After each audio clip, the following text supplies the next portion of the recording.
Dans le même temps, on apprend qu'un djihadiste français a été fait prisonnier ces derniers jours au Mali. Emmanuel Lagarde, vous avez des précisions. Dites-nous dans quelles conditions a eu lieu cette arrestation.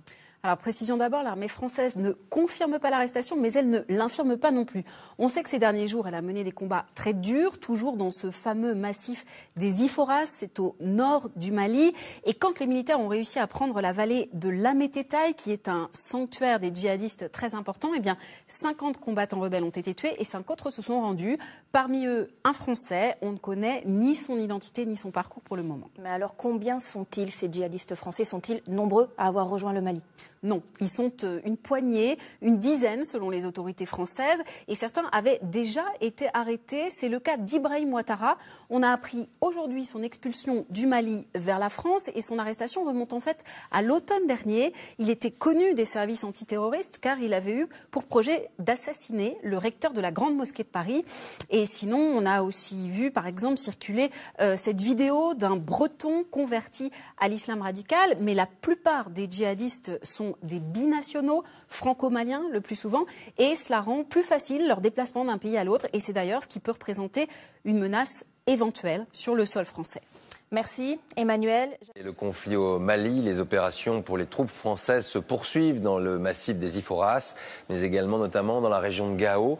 L'objectif, enquêter, retrouver la piste des djihadistes. À Paris, on s'interroge également sur ce Français ou ces Français qui combattent auprès des djihadistes. L'un d'eux, on le sait, a été fait prisonnier. On retrouve sur place Nicolas Bertrand. Oui, il a 37 ans, il s'appelle Djamel, il est né en Algérie avant d'épouser une Française et de devenir lui-même français. Et il habitait ces dernières années dans la région de Grenoble. Il avait donc rejoint ici, dans le Nord Mali, les combattants djihadistes depuis 4 mois. Et c'est au cours de violents combats avec l'armée française qu'il a été fait prisonnier. Il a ensuite été remis aux gendarmes maliens. Et comme il est français, il sera expulsé très prochainement vers Paris.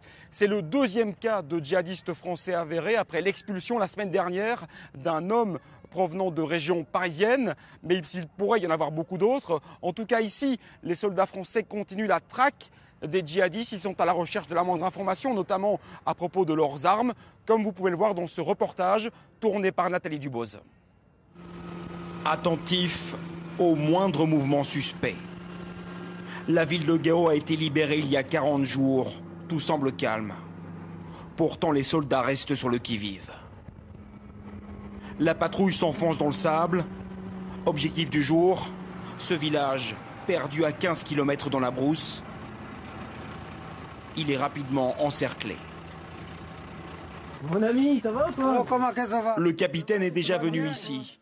Le chef du village est devenu son informateur. Depuis qu'on est venu, il s'est rien passé? Non, il est bien. Pas de soucis particuliers? Pas de soucis. Il faut occuper le terrain, ne laisser aucun espace libre. À partir du moment où on délaisse une portion de terrain, forcément les activités djihadistes reprennent le dessus et donc il faut qu'on vienne régulièrement. Ok, là on est bon. Ok, Fage, tu embarques. 2 hommes du village disent avoir repéré des explosifs non loin de là. Ils montrent le chemin aux soldats français. C'est bon chef? On y va? Allez. Chaque information doit être vérifiée, ne rien laisser au hasard. Un objet se trouve effectivement à l'endroit indiqué. Fausse alerte, il s'agit d'un cylindre en métal, inoffensif. Mais juste à côté, autre chose attire l'attention des Français. Pasto, est-ce que des petites pièces métalliques? Ça peut être un téléphone très intéressant dans lequel il peut y avoir éventuellement des numéros ou des informations. C'est quelque chose qu'on va récupérer et qu'on remettra à la cellule spécialisée qui exploitera toutes les données de la carte SIM et du téléphone. La patrouille aura duré 6 heures par plus de 40 degrés.